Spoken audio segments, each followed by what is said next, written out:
नमस्कार दोस्तों, आप सभी का स्वागत है ये अपने YouTube channel best study point में। आज हम लोग जीके जीएस के कुछ इंपॉर्टेंट प्रश्न पढ़ेंगे।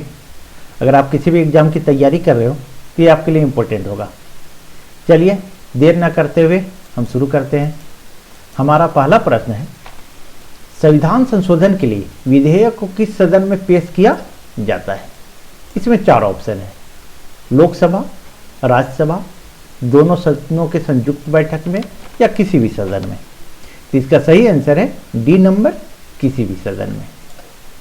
संविधान संशोधन के विधेयक किसी भी सदन में प्रस्तुत किए जा सकते हैं। चलिए आगे चलते हैं और कुछ पॉइंट देख लेते हैं हम लोग।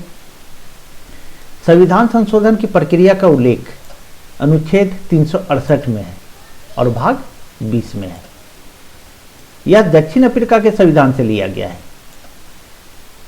नेक्स्ट पॉइंट है, कोई व्यक्ति लगातार 7 वर्षों तक भारत से बाहर रहता है तो उसकी नागरिकता स्वतः समाप्त हो जाएगी।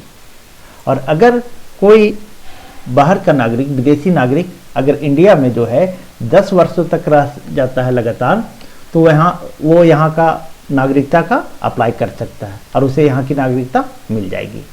चलिए आगे चलते हैं और अगला प्रश्न है हमारा, पुरुषों की अपेक्षा महिलाओं की आवाज अधिक तीक्ष्ण क्यों होती है?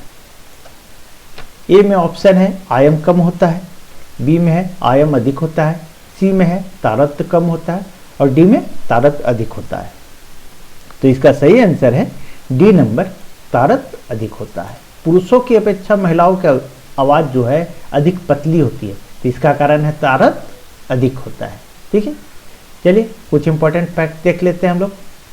ध्वनि का प्रभाव कान में 1/10 सेकेंड तक रहता है। नेक्स्ट है, प्रतिध्वनि का कारण है ध्वनि का प्रवर्तन। नेक्स्ट पॉइंट है हमारा, कानों के लिए 60 डेसिबल तक की ध्वनि समान होती है और इससे अधिक की ध्वनि जो है नुकसानदायक होती है। नेक्स्ट पॉइंट है, मनुष्य जो है 20 हर्ट्ज से 20,000 हर्ट्ज तक की ध्वनि सुन सकता है। 20 हर्ट्ज के नीचे भी नहीं सुन सकता और 20,000 हर्ट्ज के ऊपर भी नहीं सुन सकता।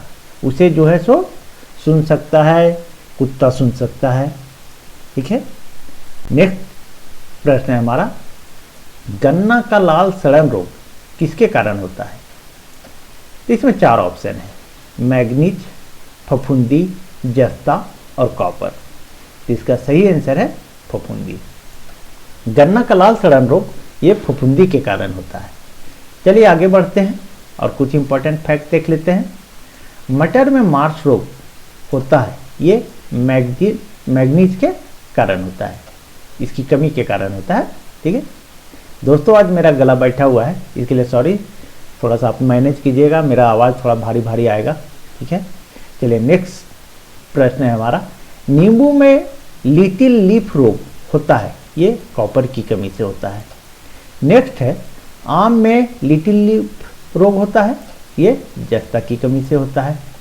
नेक्स्ट है, गरीबों का मेवा कहा जाता है, तो बैर को कहा जाता है। गरीबों को मेवा किसे कहा जाता है? तो बैर को कहा जाता है। चलिए आगे चलते हैं और अगला प्रश्न की ओर चलते हैं। मगरमच्छ के बच्चे को क्या कहते हैं? कोडलिंग, बी में है हैचलिंग, सी में फिगरलिंग और डी में गौसलिंग।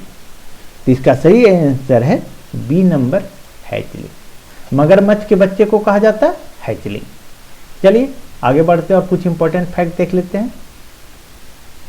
कीट के बच्चे को कहा जाता है तो कोडलिंग कहा जाता है और मछली के बच्चे को कहा जाता है तो फिंगरलिंग कहा जाता है। नेक्स्ट है, हंस के बच्चे को कहा जाता है गोसलिंग कहा जाता है। चलिए आगे चलते हैं और 5वें प्रश्न की तरफ चलते हैं। जापान की राजधानी टोक्यो किस द्वीप पर स्थित है? जावा द्वीप पर, बोर्नियो द्वीप पर, होन्शु द्वीप पर या हवाई द्वीप पर? तो इसका सही आंसर है होन्शु द्वीप पर। जापान की राजधानी टोक्यो जो है सो होन्शु द्वीप पर स्थित है। चलिए आगे चलते हैं और कुछ इंपॉर्टेंट फैक्ट देख लेते हैं। विश्व की सबसे बड़ा द्वीप ग्रीनलैंड है, लेकिन अगर आपको पूछ दे विश्व की सबसे बड़ा द्वीप समूह तो आप इसका आंसर कीजिएगा इंडोनेशिया। विश्व का सबसे बड़ा द्वीप समूह है इंडोनेशिया, और सबसे बड़ा द्वीप पूछे आपको तो ग्रीनलैंड आंसर कीजिएगा। ठीक है, नेक्स्ट पॉइंट है प्रशांत महासागर का चौराहा कहा जाता है, ये हवाई द्वीप को कहा जाता है। प्रशांत महासागर का चौराहा जो है सो हवाई द्वीप को कहा जाता है।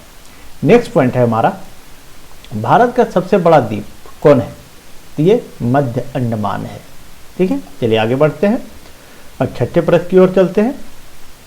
किसे जुड़वा खनिज कहा जाता है, सीसा एवं जस्ता को, तांबा एवं जस्ता को, सोना एवं चांदी को, सीसा एवं टीन का को।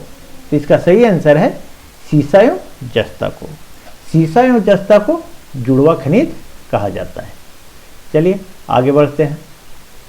विश्व में चांदी का सबसे बड़ा उत्पादक देश ये मैक्सिको है। नेक्स्ट है भारत में सबसे ज़्यादा हीरा का उत्पादन जो है मध्य प्रदेश में होता है। भारत में सबसे ज़्यादा हीरा मध्य प्रदेश में होता है। ठीक है, और भारत में बॉक्साइट का सबसे अधिक उत्पादन ये उड़ीसा में होता है। नेक्स्ट है हमारा भारत में सोना का सबसे अधिक उत्पादन कर्नाटक में होता है। ठीक है, कोलार का खान जो है कहाँ है, कर्नाटक में है। तो सबसे अधिक सोना का खान उत्पादन कहाँ होता है सोना का, तो कर्नाटक में होता है। चलिए आगे बढ़ते हैं अगले प्रश्न की ओर। भारत की सबसे बड़ी जनजाति कौन सी है, भील, टोडा, गौड़ या संथाल। तो इसका सही आंसर है गौड़। भारत की सबसे बड़ी जनजाति अगर आपको पूछे तो ये गौड़ है। ठीक है, चलिए इंपॉर्टेंट फैक्ट कुछ देख लेते हैं हम लोग। गौड़ जनजाति का निवास क्षेत्र मध्य प्रदेश है। नेक्स्ट है हमारा गारो, खासी और जयंतिया, ये सब मेघालय की जनजातियां हैं। नेक्स्ट पॉइंट है हमारा संथाल, ये जो है झारखंड की सबसे बड़ी जनजाति है। झारखंड की सबसे बड़ी जनजाति आपको पूछते हैं तो संथाल आंसर कीजिएगा। ठीक है, चलिए नेक्स्ट पॉइंट है हमारा लेप्चा, ये जो है सो सिक्किम की जनजाति है। चलिए आगे बढ़ते हैं और अगले प्रश्न की ओर चलते हैं।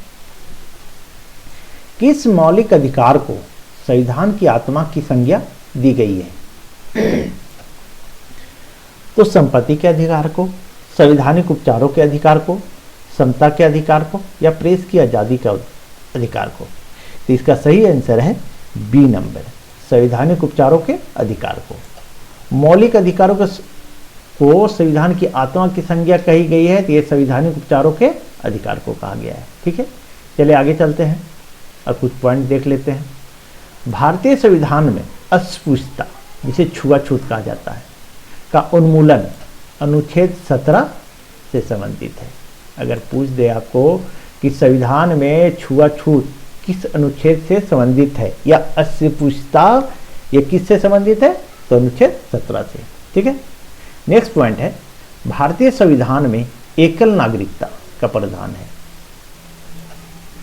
नेक्स्ट पॉइंट है अनुच्छेद 12 से 35 में मौलिक अधिकार का वर्णन है, और मौलिक अधिकार कहाँ से लिया गया है, ये अमेरिका के संविधान से लिया गया है। ठीक है, और मौलिक कर्तव्य का वर्णन जो है अनुच्छेद 51 के का में है, और ये जो है सो रूस के संविधान से लिया गया है। मौलिक कर्तव्य कहाँ से लिया गया है, रूस के संविधान से लिया गया। चलिए आगे चलते हैं। नेक्स्ट प्रश्न है हमारा डुरंड रेखा किन देशों के मध्य है, भारत अफगानिस्तान, पाकिस्तान अफगानिस्तान, भारत चीन या जर्मनी पोलैंड। इसका सही आंसर है पाकिस्तान और अफगानिस्तान। डुरंड रेखा जो है किन देशों के मध्य है, ये पाकिस्तान और अफगानिस्तान के बीच है। चलिए कुछ इंपॉर्टेंट फैक्ट देख लेते हैं। मैकमोहन रेखा ये भारत और चीन के बीच है। हिंडनबर्ग रेखा ये जर्मनी और पोलैंड के बीच है। अगर रेड क्लिफ पूछे आपको कि रेड क्लिफ रेखा किसके किसके बीच है, तो आप लोग तो सभी को जानते होंगे, ये भारत और पाकिस्तान के बीच है। ठीक है, मेन रहीम रेखा ये रूस और फिनलैंड के बीच है। चलिए आगे बढ़ते हैं। ठीक है, और 10वें प्रश्न को देखते हैं। पानीपत की तीसरी लड़ाई कब हुई थी? ए में ऑप्शन है 1526 ईस्वी, बी में है 1556 ईस्वी, सी में है 1761 ईस्वी और डी में है 1756 ईस्वी। तो पानीपत की तीसरी लड़ाई 1761 ईस्वी में हुई थी। ठीक है, पानीपत की तीसरी लड़ाई कब हुई थी? 1761 ईस्वी में। पानीपत की प्रथम लड़ाई 1526 ईस्वी में, पानीपत की दूसरी लड़ाई 1556 ईस्वी में और पानीपत की तीसरी लड़ाई 1761 ईस्वी में। चलिए कुछ और मैं बता देता हूं आप लोगों को। पानीपत की प्रथम लड़ाई इब्राहिम लोदी और बाबर के बीच हुआ था। ये जो 1526 है पानीपत की प्रथम लड़ाई, ये इब्राहिम लोदी और बाबर के बीच हुआ था। दूसरी लड़ाई जो हुई थी हेमू और अकबर के बीच हुई थी। पानीपत की दूसरी लड़ाई हुई 1556 में हुई थी। ये जो है हेमू और अकबर के बीच हुई थी। ठीक है, चलिए अगर आपको मेरी वीडियो पसंद आ रही होगी तो प्लीज़ लाइक और सब्सक्राइब करें। Thank you.